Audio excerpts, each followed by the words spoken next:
the show. I'm Phil Vischer, here with Christian Taylor. You almost forgot your own name. That's what it seemed like. No, it was a dramatic pause. Oh. It's for emphasis. You're so Summary? orangey. Summary. Yeah, summary. And Sky Jitani. Hi. That's you, right? I am. Yeah, you're gray. I'm Eeyore gray. today. Yeah. No, you said Yeah, that about that's me. me. You said I was Eeyore today. I want to be Eeyore. So when we played as kids, everybody wanted to be Eeyore. We always fight about it. Really? I always wanted to be Pooh. You guys role played the characters from Winnie the Pooh? Don't believe everything I say. Don't worry.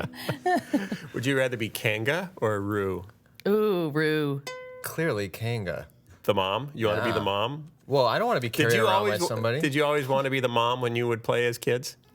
I'll be the mom. This is going to lead right into our conversation today about Hey, it's a transgender podcast. What do you know? Hey, it's a podcast. And we got video. Hey, it's a podcast. So lend an ear. The Phil Vischer podcast starts right here. Oh, we'll talk to Sky and Christian too. And we've got no guests, but we've got some really interesting topics here for you. Hey, it's a podcast. So lend an ear. The Phil Vischer podcast starts right here. The Phil Vischer podcast starts right here. Sometimes you want to end small because then you can lead into more serious I topics. heard a little bit of the real Phil No, you Vischer didn't. voice. Yes, I did. I don't know what you're talking about. A They're little all bit. the real Phil Vischer. They're all the real Well, Phil that Vischer is voice. true. Remember last week when I brought up the topic of the average man and the average woman? Oh, I very much remember that. Yeah. So I was thinking more about that this week. This is a short topic, but I was thinking more about that this week, and I thought, because you say, okay, average men can be on TV because men are like in charge, and they say, it's okay for us to look bad, but you women can't look bad, and it's patriarchal, and we're mean and oppressive, and so average women can't be on TV. But then I started thinking about like even social contexts in high school where like a group of guys is much more likely to have a broad range of even like physical appearance. like the Fat Albert gang. Yeah, like like the Fat Albert Very broad. gang. Yeah, but if Not you very see diverse. if you see but- groups of girls, they tend to be in high school more categorized by appearance. Like the Powder Puff Girls. Sure. They all look the same. They're just different 'cause you colors. got, like Power Rangers or you're something. you're the cheerleaders. The cheerleaders all sit together, and it seems less likely to see diversity of appearance self-associating in Okay. women than in men. Is that men's fault? Or so here's my question. Okay, and women seem less likely to want to see a movie about an average-looking woman than men are willing to see a movie about an average-looking man. Is all this happening in your head? Where is there any discussion thought we of this s- other than in your head? Wasn't this settled Isn't last that week? enough? Are you like just saying this is the way it is? No. Again, Adam Sandler.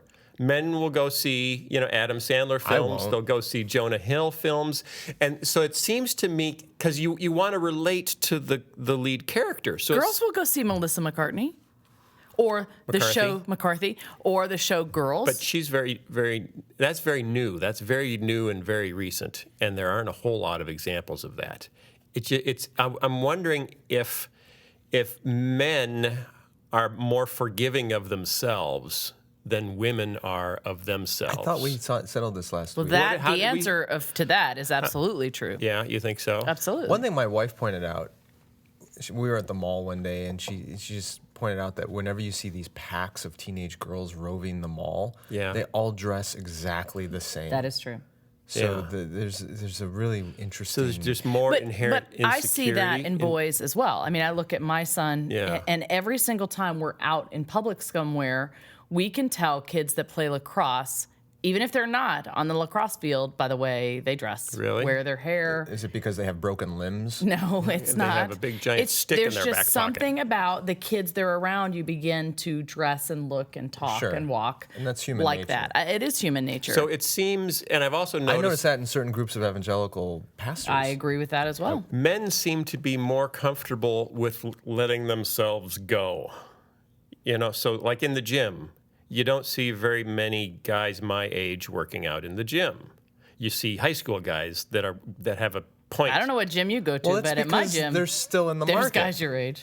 So it's about marketing. It is about marketing. But there are a lot of middle-aged married women in There the are gym. so many stereotypes going on here right know. now that I honestly don't even. okay, I I don't think- even know what to I'm respond to. making observations. Forget the end of Western civilization as the subtitle for our show. Yeah. And it should be Yeah. the Phil Vischer podcast and every stereotype What? you can imagine. Thank you. That sounds like a great show. Uh-huh. Why are men willing? We seem to be more okay with saying There's a double standard. I'm average Because I'm average. most men don't get their sense of identity and value from their appearance. They get it from their status through And money, accomplishments, career, things Okay. like that. Okay. Sounds legitimate. But as more women are doing all the same things as men, why isn't it changing more? I think it is a little. Is it? I think it is. Okay. But not as much. Like I said, it is starting Okay. to last week. I don't know if anybody or you looked on the Facebook page, but there was a woman that responded to me. Yes, I read that. Her name is Diona, and she said, your podcast last week really deals with something that God's been working with me on. And she showed me a link to her blog, and she's been writing a blog and talking about what the Lord is revealing to her in how she just hates herself and hates the way she was made. Right. And so she's been on this journey to learn how to accept the way that God has made her. And I do think, I read it and started weeping because I completely identified with what she was Right. working on. And I think there is a shift and a move, not in the Christian community only, but also in our culture. You see the Dove campaign that is using more real women and real sizes and different sizes. But they have to get naked. No, they don't. Weren't they in the Dove campaign? Was it like close-ups of people showering that were just not normal body Not types? the ones that I didn't see that one. okay. But Well, that was the one where they draw. You describe yourself, and the person draws. And well, then there have they been say- several. yeah. There have been several, and That's then actually a good the commercial. actresses are doing the whole unmask, the unmakeup thing. Right, Where they right. show themselves without. Okay, makeup. so that's progress. So there is progress in that direction, and I think Okay. it does start with women accepting who they are. And for so long, we've been told by the media, which was run by men, By the men. how women should look and how beauty is defined. Is this all and Don Draper's fault? Something Probably. like that. Didn't you ever see, wasn't that book like 20 years ago, Reviving Ophelia? About, Oh, I yeah. remember that. about Yeah. girls and the image that they're presented Right. in the media and Barbie and all that sort of stuff and how it leads to all kinds of bad Right. things, eating disorders and insecurities and things because we do present these completely unrealistic images of what Right. women are supposed to look But like. why are men so willing to hear stories about slobs where the slob is the hero? Because you usually, I'm a Seth Rogen. Because it makes Jonah them feel Hill. better about themselves. Is it because we feel better than? Yes. And why doesn't that same dynamic happen Well, I for think women? part of it is it's not just that we identify with it, but there's always an appeal to the everyman story. Yeah. Where the everyman becomes the hero. Why isn't there in every woman? There are some. There are some. Quite frankly, Yeah. I think I'm that on our podcast. You are the every. Well, yeah, I'm the you do every play woman. that role. And Isn't I that a song? But other than like, what was I'm everyone. the British the movies with what's her face where she played the kind of the overweight, slightly dumpy Bridget Jones' Bridget Diaries. Jones' Diaries. Yep. Yeah, that seems like a interesting anomaly, but definitely an anomaly. How can we be more okay with being? Because average is viewed as so terribly bad. You're average, but average is the average. I don't think there is any way in the the average world person is average. this side of heaven that you are going to not glorify beauty. Yeah. God created us to crave and love beauty in Yeah. the way that Yeah. we see it. And so we're always going to be chasing after that. But so many men just seem to view themselves as Homer Simpson. Yeah, I'm good with that. I drink beer and I burp. Men are not evolved yet. That's really the only explanation, right? Okay, enough. Why do you is it all men's fault? Because I think ultimately it probably is. It probably is all our fault somewhere back there because we idolized female beauty so much that it sent the message to women that is the only way to have value. So then my question how do is, you undo why it? does this matter? I think part of it is just biological. Because I want to though. help my daughters. Okay, I wanna explain help where this is coming my from then. wife, the 4th century. No. Explain. So you see the women in your life that you care about. Everyone struggles with it. You know, Yeah. then and I you're watch like, okay, TV as men, how do we change this? Is what you're asking. Well, or What's how, our responsibility? How do women actually resist it more strongly? Can I tell you, having 2 daughters also. although Yeah, and a younger, wife. You have a and wife. a wife. I do. Is your dog female or male? male? Oh, okay, never mind. It's all And his he is fault. a jerk. Yeah, So- he is a jerk. Not at So all. some time ago, my family was with me at a fairly large ministry conference, and one of the speakers, there was this thing happening for a while among pastors. It was on Twitter and everywhere about talking about their smoking hot wives. You remember this? Yeah. So Yeah, that apparently there was a pastor somewhere in the South at a NASCAR thing, and he Yeah. prayed and he thanked Jesus for his smoking hot wife, and it got viral attention on CNN and YouTube and everywhere. So then it became this ongoing thing about pastors introducing their smoking hot wives, and I use air quotes. So we're at this conference, and this guy gets up there to speak, and he starts talking about his family, and he starts talking about his wife, and he puts a picture of his wife up on the screen, and he says to, if you want to meet a really godly woman who's smoking hot, you need to meet my wife, whatever. And then he went on and did the rest of his talk. And that night, I was with my daughter, who was 11 at the time, and I wanted to talk to her about what she heard that night. And she just said to me, "Dad, I didn't hear anything that guy said after he talked about his smoking hot wife." And part of me was really proud because I thought it was kind of, a problem that Right. a pastor's up there perpetuating that stereotype Right. about the value of women is limited to their appearance. And my daughter, who's only 11, already picked up on that message and realized this is wrong. This is a problem. And then just kind of, but as an 11-year-old, she's already facing it, but she's beginning Our to weed kids can through turn it. it around. And what I will say is, truthfully, you're right, I think, that it does lie in the hands of the men that we love and that love us. And when they are affirming of who we are as we are and that we are more than people, and they continue to rebut the messages that we believe, Right. and they're speaking truth to us Right. instead of reinforcing the lie the enemy speaks to us, that's where the battleground is waged. And so there's nothing we can do on a grand scale, I don't think. But I think, there's a lot we can do in the church, especially where we value people for things other than appearance, especially women and girls, and validate them and encourage them in areas of giftedness and strength and character. But the church needs to start doing that more. Enough about that. I'd like to say Let's if move any on of to the our next topic. listeners have any ideas or Yeah, do you are have doing any insights? anything, And it is men's fault, isn't it? Or am I, it's got to be. Because send us a message on Facebook. Because we used to be in or charge Twitter. of everything. There was a time where men were pretty much in charge of everything. So anything that got set up, it's our fault, good or bad. Well, thank you for taking responsibility. Yeah, we made this mess. Would you please clean it up? Because we've been saying that to women for thousands of years. Wow. What? That wasn't me. I didn't do that. This week, we're talking about some magazine covers with some interesting stories. The first one we're going to talk about is Christianity Today, our own hometown magazine. Sky works there.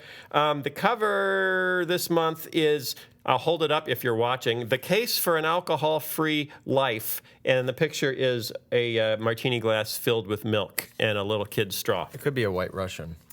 It's not a White Russian, it's milk. Okay. That's the whole point. You don't get it. Do they say that? You don't get, well, why would they put a... Okay, what's the point of Do you this drink story? a White Russian out of a martini glass? I don't think so. I don't think so either. They're not that. So anyway, it was written by D.L. Mayfield, who's female, in case D.L. does not imply. Yeah, you don't get Where's your own my copy. magazine? You don't get can your share own copy. mine. Oh, great. And she starts out, I think this is kind of interesting. Since she talks about growing up in a world without alcohol, and many of us did in the evangelical world. Sky, you didn't. Right, No. because you didn't really grow up in the evangelical world. I had a toe or two in the world. I had grew up two- in the Southern Baptist. Yeah, did you grow up in an It was a alcohol-free world? dry family. Yeah. In fact, we live in Wheaton, Illinois, which was a dry town until I don't know when. And I have to say, I really like that way. You like to be dry? I do, but no, I loved it that I kind of grew up. But then it started to change. Because, Yes. when I was a kid, no one ever, if you ever brought up alcohol, it was only as an object lesson of the evils. Yes. This is what we did when we were sinners. Not us, of course, but them. Right. Before people knew Jesus, Right. they would imbibe. Well, and that also goes for smoking. That was the Yeah, exact same thing as smoking. And playing cards. Yeah, playing and cards, swimming, watching Happy Days. Swimming on Sunday. not do we that. could watch Happy Days. Really? Yeah. Oh, But they couldn't watch Three's Company. Well, I couldn't watch that either. my grandparents wouldn't go to movies. Right, But they okay. would watch The Love Boat on TV. Really? Yeah. That was very It kind of risque. confused us. With It's Charo and her- Hey, look, every episode ends up with somebody in bed with one of the crew. What's that all about? Yes, but we're not in a movie theater. All right. That whole show is about hooking up. So the screen is so small, it doesn't influence our morals. It's too small. I can barely make it out. It's like watching bad things on an Etch-a-Sketch. So anyway, she talks about since her childhood, she's weaved in and out of various Christian circles, from conservative Pentecostal churches, no drinking, to Baptist seminaries, wine and craft beer, okay. Craft beer. To ecumenical mission organizations, endlessly varied. Along the way, she's been an occasional drinker, a social imbiber, free to live her life in a way that glorifies God. She says she's enjoyed the camaraderie that bars can create, the solidarity of good Christian kids enjoying a beer together, and the way it finally felt like we were starting to fit in, loosen up. But in the past few years, her beliefs have changed, or have been changed. Her husband, my husband and I joined a Christian order among the poor, inspired by the likes of Shane Claiborne, who would be fun to have on the show sometime. He's a friend. We could get him on. Okay, who seeks the face of Christ among the most marginalized of society. Our first shock when we moved into our low-income apartment in a Midwestern inner city was the amount of substance abuse that surrounded us. Every day, your bodies crashing to the floor in a stupor. I would go to my mail and find a man blocking the stairs, passed out and unresponsive at 11 a.m. in the morning. There are people in our building who die because of alcohol, cirrhosis of the liver, asphyxiation from their vomit, slow sinking suicides everywhere we turn, and suddenly alcohol is no longer fun. Instead, it is a substance that changes my friends and neighbors, making them unpredictable and unsafe. So after a year living among them, I gradually just stopped. I dreaded going to the liquor store, imagining the faces I would see there. Eventually, I realized I could abstain from alcohol entirely, that it could even be a spiritual discipline for me, a way to pray and identify with my literal neighbors who could not stop. So that is something, you know, because I went from high school where I wouldn't even imagine, like, ever drinking alcohol, to college where, like, oh, a few people are doing this, to after that living in the city, bumping into more and more Christians that were having a beer or setting out beer at parties. And at first I was just like, wait, what? What's that doing here? And then kind of loosening up about it, you know. So people in my family have wine at their dinners now, and so we've kind of changed our attitude to that's. And she even says it was part of our fundamentalist past that we've kind of put behind us. And, you know, we're not that uptight about those things anymore. But she brings up the interesting point of just how destructive it is in many communities. You know, and so I'm kind of wondering, as I see her point, that if you're in one of those communities and if you're surrounded by the damage that alcohol can do, it does make sense to say, well, I'm not going to go there. Yeah. Right? The principle that's at work here is loving your neighbors. Right. And if your neighbors are all being killed by alcohol abuse. Right. And she does, which also struck me as interesting, she talks about all the Facebook pages where Christians are posting, you know, their favorite drinks, and here is all of us enjoying this new beer. You know, and her comment was, doesn't anyone have an alcoholic friend? You know, when they're posting all these pictures of alcohol, like their whole lives are centered around alcohol now. And I actually thought about it. I was like, do I have an alcoholic friend? Is that something that we just got over because we, you know, as a Christian culture went dry for 150 years? I think there's a difference here, though. I mean, I have multiple alcoholic friends or recovering alcoholic friends, and at the same time, and I do drink alcohol from time to time, but I don't post it on Facebook. I don't take pictures and tweet about, oh, look what I'm drinking. That just seems so ridiculous. And the places where I do see that kind of flaunting of alcohol in the church, it's usually people who are coming out of a fundamentalist background who are trying to show off to their other friends that I'm not a fundamentalist. How unfundamentalist you are now. Which is just immaturity. That's just silly. Right. So to take her argument to an extreme, though, if I do have a friend or multiple friends who are recovering alcoholics, does that mean I shouldn't drink ever? Right. I wouldn't go that far either, but just pretend you're not drinking when you're around them. I think she makes put your drink in a brown paper bag. Right, that'll do it. Or in a little flask. And But I mean, her point is a good one because if anyone hasn't seen it, I really recommend watching the Ken Burns documentary on Prohibition. Yeah. Especially the first episode, which is all about how terrible alcoholism was in the late 19th, early 20th century that eventually led to Prohibition. And it was horrible what was going on. And there are certainly communities and colleges and universities where binge drinking and alcoholism is a huge problem. And if you're in that kind of a setting, it might be the right, loving Christian thing to do to abstain from alcohol. Right. But we can't forget the damage that Prohibition also did, including for the mission of the church, because you're putting an unnecessary barrier for people coming to faith in Jesus. Because if you now say to be a follower of Jesus, you have to abstain from alcohol, you're putting a barrier in front of the cross that the Bible doesn't put there. Right. So, you know, it's not a black and white issue here. Well, and she's certainly not saying you have to abstain. Isn't. Well, and I think, I think a lot about the New Testament, where Paul says, and you'll know the verses, I don't, but, where he talks about all things are okay, but not everything is what I should be doing. And this has actually been a hot button topic in my own family recently, because like I said, I did grow up in this Southern Baptist, no alcohol, family culture.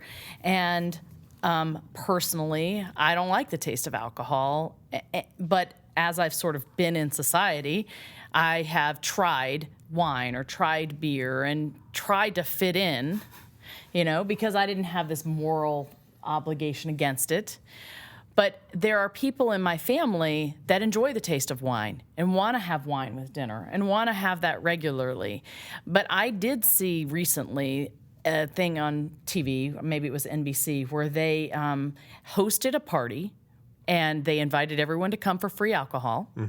And they started doing sobriety tests on them throughout the night. And most of the time, most people there said they were not drunk and could drive home. And you would not see them as drunk. They looked pretty normal. And then when they tested them, they showed that they were indeed had too much blood in their, or alcohol in their blood, and would be dangerous to drive home.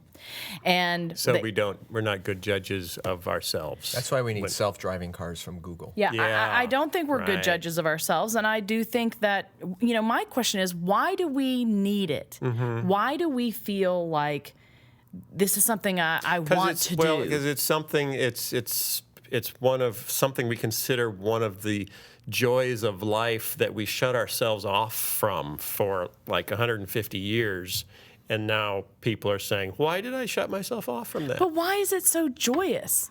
Like for me, the only reason I've heard people say, well, I like the taste of wine or alcohol, and it helps me just relax. And I think a lot of people use it that way. It helps me pass out. Well, it just helps me chill out at the end of a day. But lots of things can do that. Yeah, there's marijuana too. Which is, I think, the next cover story. Right. Probably. Okay, so your point is? I think it's interesting. Well, I think it's interesting that the pendulum has swung so far that that's now a cover story for Christianity Today to say why I gave up alcohol. Because, 20 years ago, it would have been why I think it's maybe okay to have a drink. And 50 years ago when it started, it would just be, we're teetotalers. Do you know where the phrase teetotaler comes from? Yeah. It's in that documentary. Right. Because at first people just wanted to eliminate hard liquor. So because the real problem was whiskey. The real problem that created the alcoholism explosion in the 18th and 19th century was moonshine. Was cheap grain and easy access to distilled spirits. Okay. So you didn't have to, it wasn't just, beer that was fermented so fast that it had almost no alcohol in it, which is what people historically drank. Suddenly, the common man in America had access to whiskey cheaply and in large quantities. And Americans were drinking, and it talked about in the article, in the 18th century, Americans were drinking on average, I think, 7 gallons of alcohol a year. The average American, including children, on average 7 gallons. And even today, we're under 2, so. It was really bad. Yes. And so the access to cheap whiskey drove a lot of men into alcoholism. And there was just an explosion of alcoholism. And that's what led to the temperance movement, which was originally, let's just go back to just beer and wine and no more hard liquor.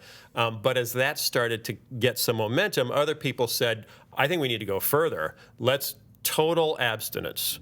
Total abstinence with a capital T, which led to those people being called capital T totalers, which is where teetotaler comes from. Isn't that fun? It's a nice fun fact. Isn't that just fun? The stuff you learn on the podcast. So what do we do? I think I am with her, and I love how The milk and the straw. I think how I love her compassion for her neighbors, and that she is willing to take that stand. But I also do think that there's a time and a place for everything. And I think when I go to an event, if I show myself as sort of holier than thou, and I'm not going to drink that because, I'm a believer. And I'm not going to smoke that. Yeah. I'm not going to join in and help kill that guy. I think there's a balance, and I think there's a time and a place for everything. I'm not going to join you in your fun racial slurs. And I don't think we should judge people who give up alcohol or who choose to Well, drink. I think that it all comes down to why. And she makes a very good case that if you're living in a community where this is a massive problem, to model a different approach. Right. And I do think there's some immaturity among Christians who are newly liberated and wanting to consume alcohol, and they're flashing it about Facebook and Twitter and all that. So it's just ridiculous.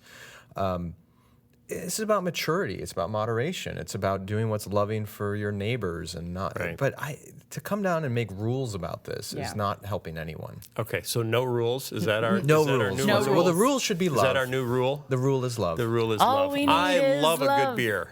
Is that Dun, what you're dun. talking about? Something like that. All we need is love. Okay, next. Next, this is interesting. The cover of Time magazine 2 weeks ago.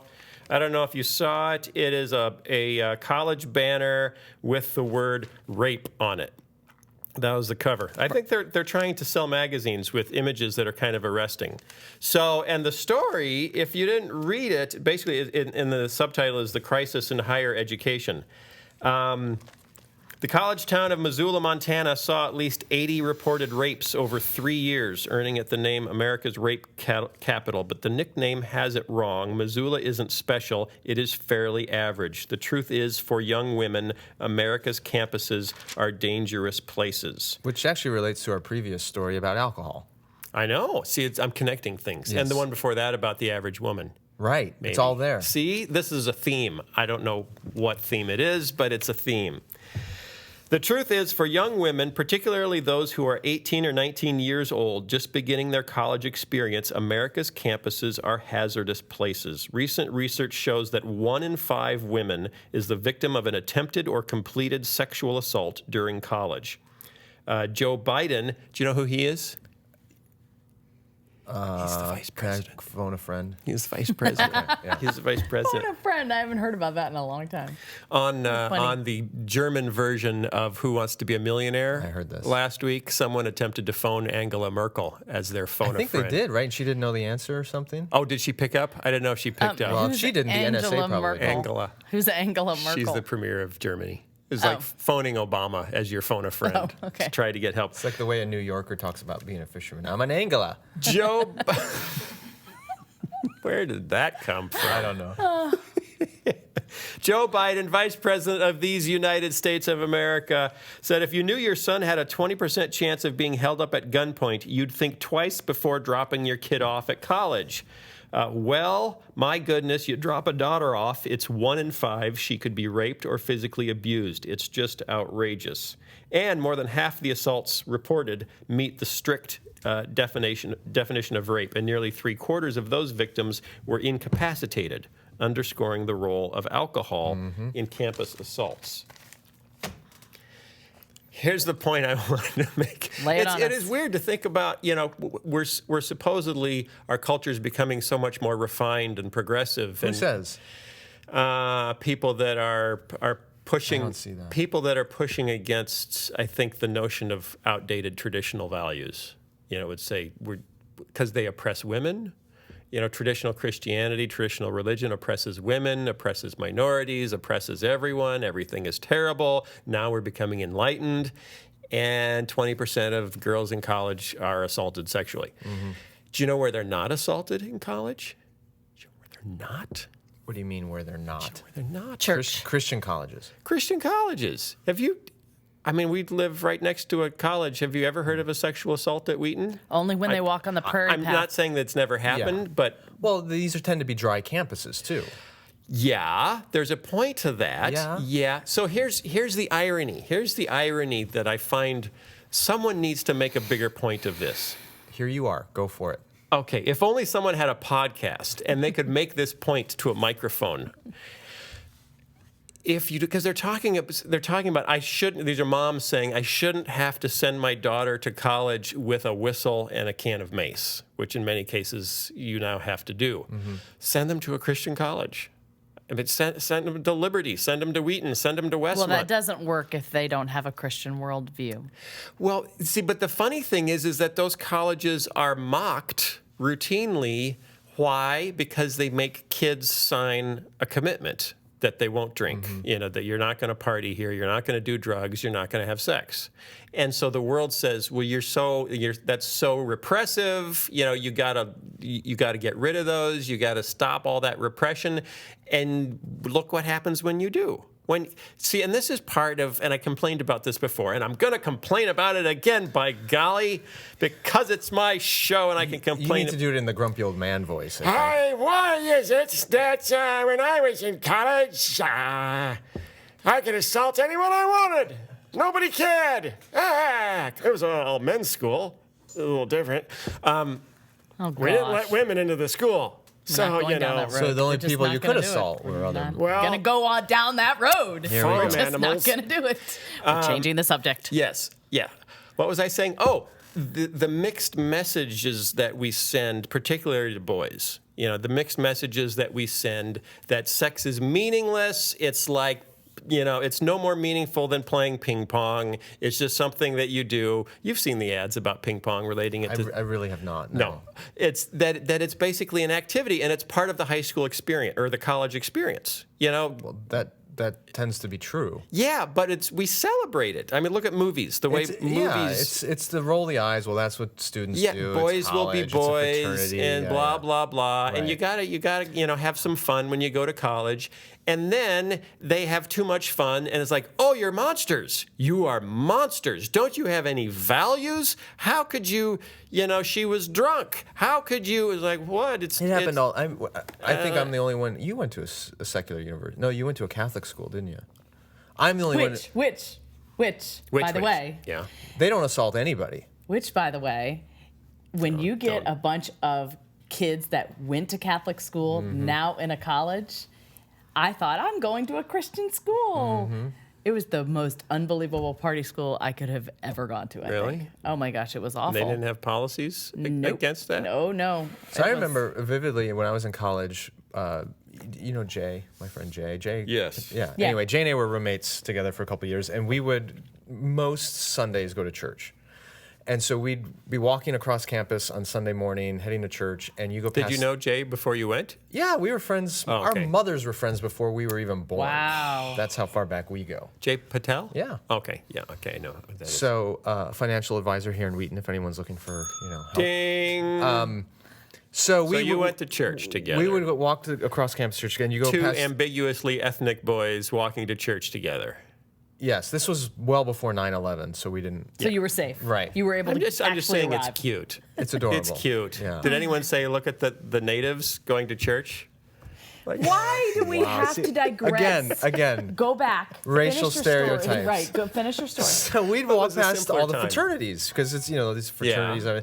And invariably, at least one, probably two or three, we would see very distraught-looking female students walking out of a fraternity house Sunday morning with that look on, it's the walk of shame, right? It's that look on Yeah. our face like, what just happened? Yeah. And it's horrible because, they're drinking too much the night before, who knows? And that's it's sad, but it's the expectation of what happens in college. Well, and I do feel the need, and I don't know why, but to give the boys a little bit of a break.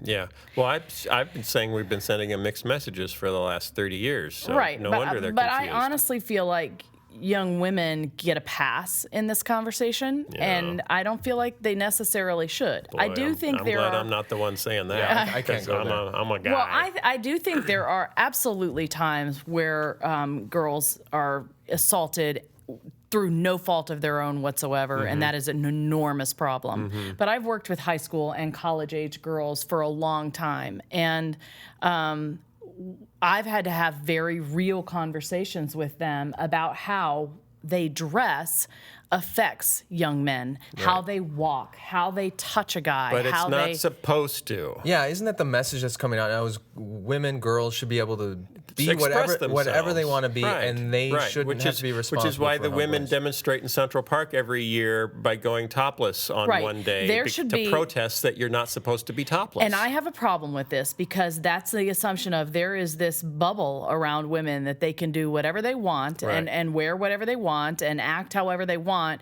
And if they are assaulted, it's the boy's responsibility. And Which goes back to Beyonce here and we my go. Beyonce revelation that it was the Christian West that made it possible for women to feel that safe that they could behave that way. I think we need to codify this as the Beyonce principle.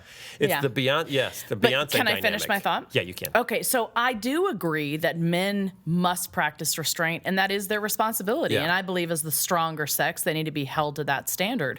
And at the same time, I Physically think stronger? absolutely, Okay. genuinely physically stronger. And at the same time, I do think we need to be teaching a dual message of responsibility to young women. I think there are junior high, high school, and college age women that have no idea the physical thing happening inside a man's body when he sees a scantily clad female. Or maybe they do, but they've been told that's how you have power I honestly over a male. Can I Maybe, but- can I put in a counter argument here a little bit? Okay. could I just Yeah, finish go- my thought go real for quick? it. And not only that, I just think they dress for women most of the time. They dress to look like television. They dress girls to, dress to. Yeah. They dress to look like Yeah. their other friends, and they see nothing wrong, and they do not connect the way they dress with how it affects other people. And I just think that education is not being done enough. So I agree. yes, your So, counterpoint. Go- No, guy. I Go. I don't have the article in front of me because I read it maybe a year ago, but I've read this really fascinating article by a young woman, maybe in her 20s now, who grew up in a very conservative home where modesty was really, really valued and impressed upon her all the time, that you need to dress modestly, because boys are animals and da-da-da-da-da. And she said that the irony was it had backfired because on one side, you have women who might dress very provocatively and very sexually, and you think, well, they're getting their value and significance from their appearance, which is really a repressive, backwards kind of value. But what she said was, by so overemphasizing modesty, she received the exact same message, that her only value was her appearance. I agree. And so the danger is overemphasizing either side. there is Going back to the original absolute thing of balance. what about valuing girls and women for something other than their appearance? So you can over-sexualize or completely desexualize, Yes. and both But how send do a you- message that your body is the ultimate value. But valuing women for for their contributions for things other than appearance, at the same time, you can't ignore the fact that the female appearance is a drug for men. Right.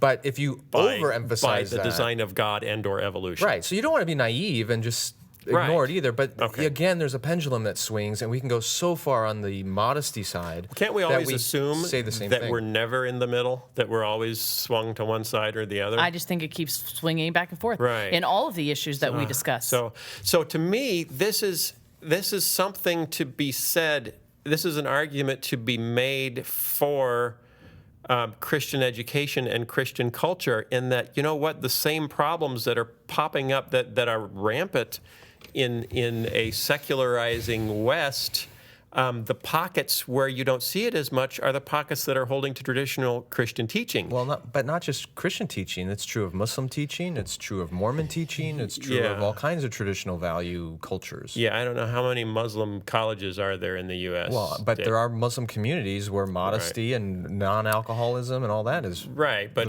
the norm. in the Middle East, that also turns ugly in a different way. It can. We just stoned our daughter because she got married. to the guy we didn't approve of, Right. which just happened in Pakistan last week.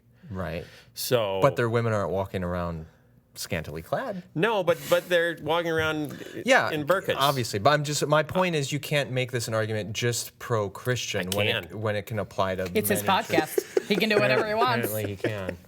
So, But in terms of higher education, in terms of, is there an argument to don't send your daughter to, if you have the choice between UC Berkeley and Pepperdine, go Pepperdine. It's a more Christian environment. don't you think some people will say though, yeah, but if I send my daughters to a conservative Christian school, they may have a less likelihood of being raped, but they're going to receive a message that I don't want them to receive because it's not as liberating for women in the future, because traditional Christian values, the perception is it keeps women repressed. There's the perception of that, except the majority of Christians in America are women. So I'll send my daughter to a state university with a great education and arm her with pepper And spray and some chance the self-defense things, consequences. and she'll have a more successful future. Yes.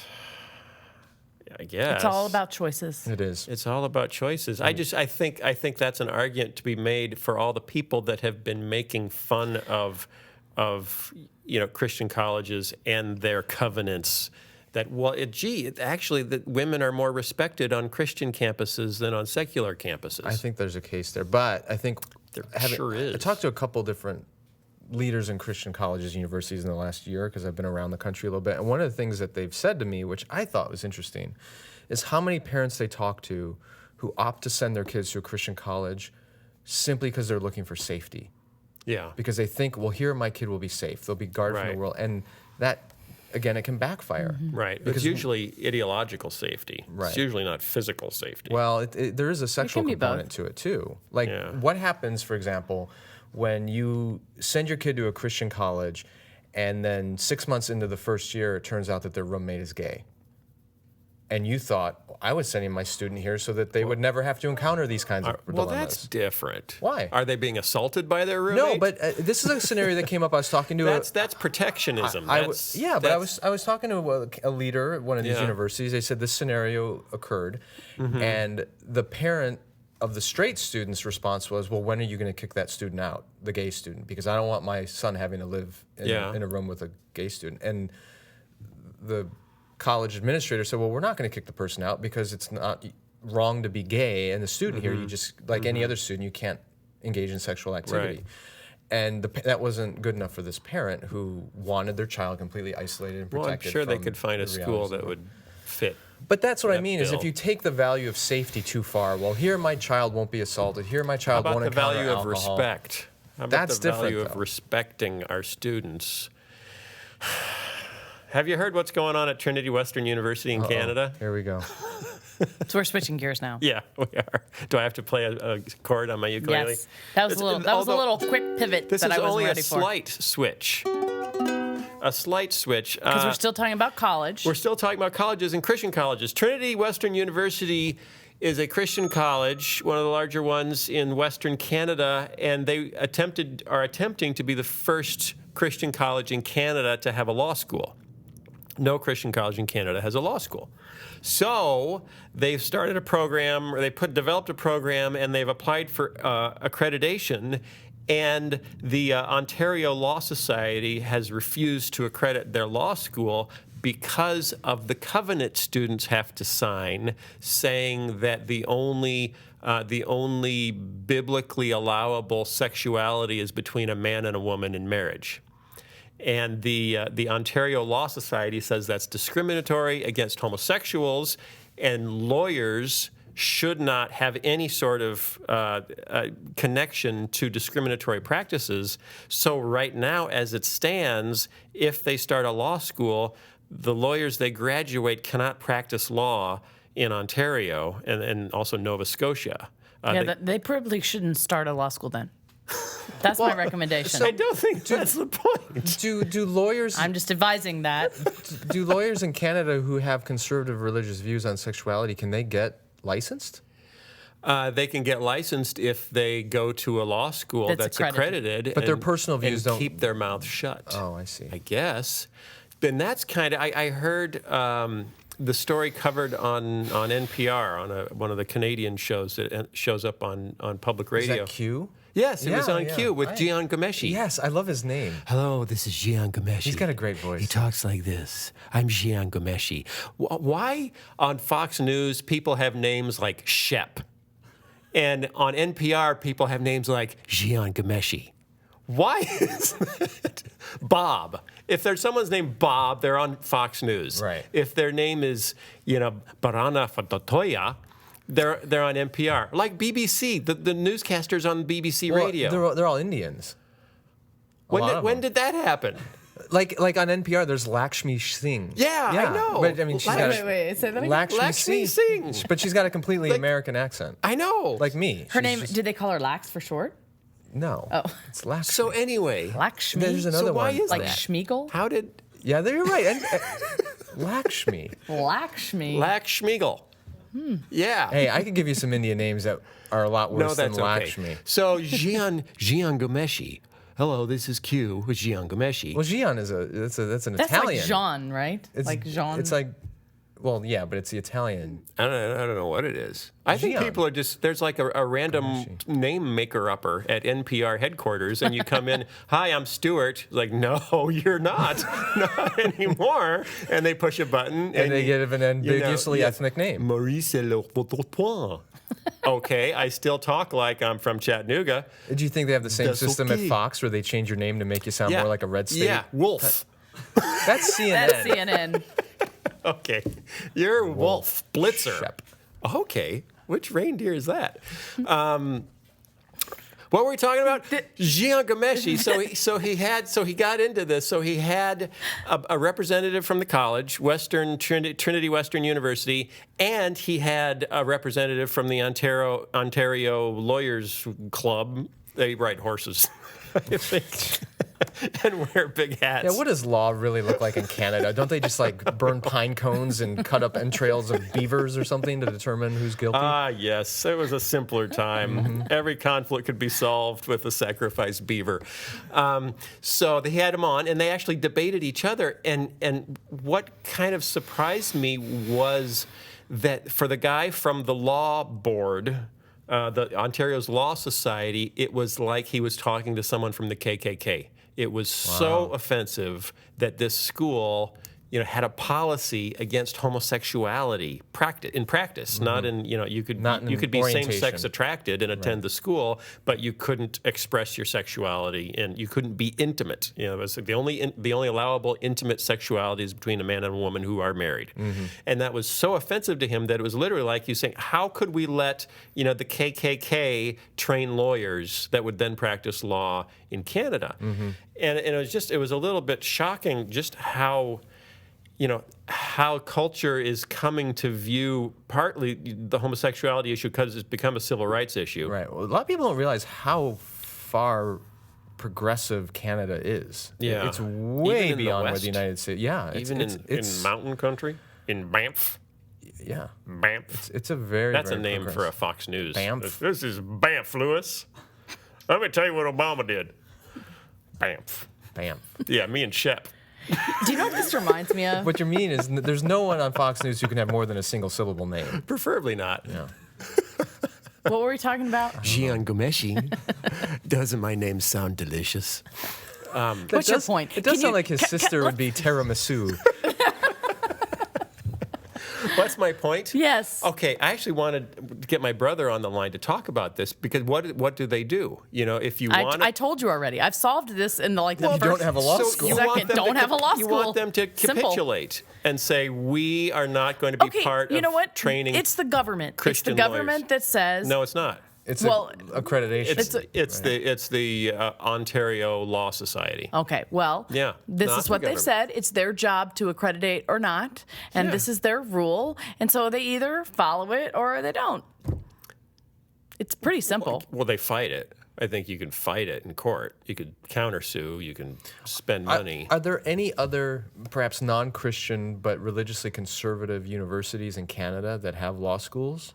Religiously conservative, they would have other a than Christian, like a really conservative Buddhist college. I don't know. Maybe is there a Mormon school in Canada? Is there a Jewish school, conservative Orthodox That's Jewish big school? enough to have a. I don't think so. Well, we have no idea. Here's the thing. I say there isn't. We have no idea. Once I again, say we're there- talking I about say things there- we do I not think know. there isn't. Here's the We thing: do if not they're not know. willing to accredit this university because of its Yeah. religious viewpoint on sexuality, why would they allow individual lawyers to get licensed to practice law if their individual view is a conservative one? I think that's harder to police. It's not that hard. They harder- just put it on a questionnaire, Yeah. and then they have to decide: do I guess. lie or do I tell the truth about Well, my view would on you this? And make discriminate? it. Would you discriminate? Would you violate our policies of discrimination in your practice of law? And I think most lawyers would say no. Yeah, but They're that is not. policies So of why can't I be discrimination. trained at a school that has a That's conservative a good policy? question. See, I wonder more and more how Christian colleges are going to respond to these cultural shifts. You know, like if you have a nursing school. Mm-hmm. Oh, you believe homosexuality is wrong? Well, you shouldn't be a nurse. Or abortion. You believe abortion is wrong? Yeah. We can't. Yeah. You know. They don't abort in hospitals.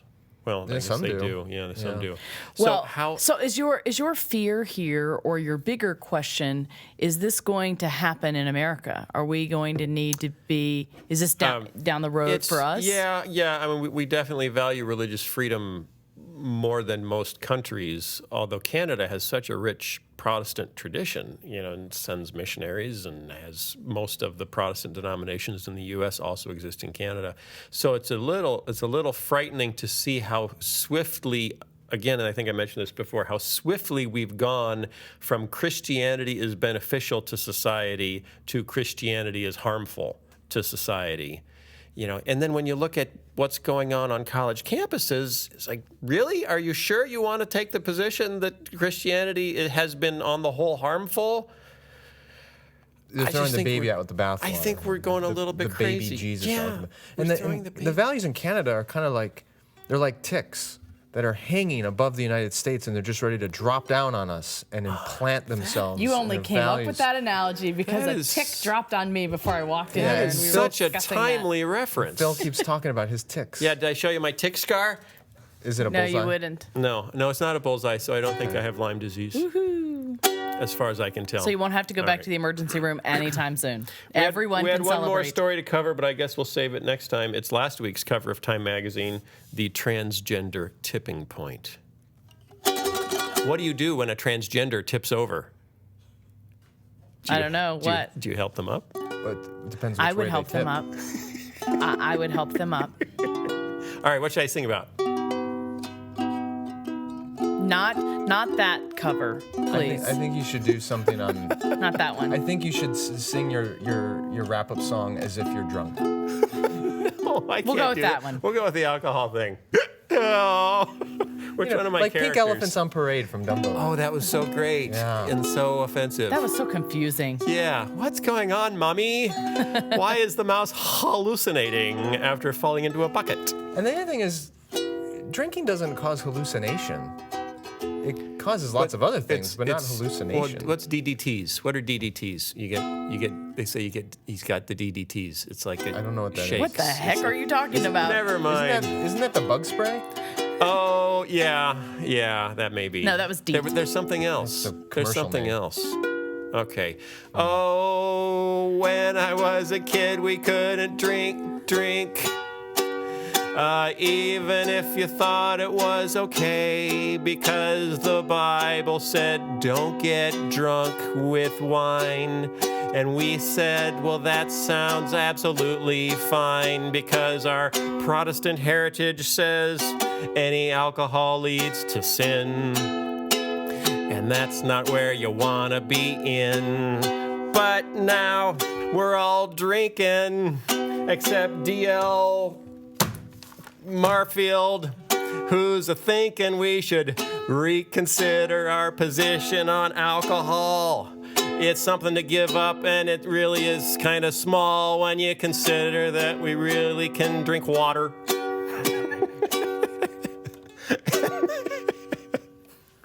Water. Let's see. That's fun. We can drink water, or my favorite Diet Dr. Pepper when it's hotter, and we Did don't. We can do what's good for our neighbors. And we don't have to post on Facebook that we are drinking Alligators. That's a drink. It is? I'm sure it is. Fuzzy alligators. But whatever you do, either here or above, make sure that you're doing it for the reason of love. Okay. Cheers. Amen. Go have a beer.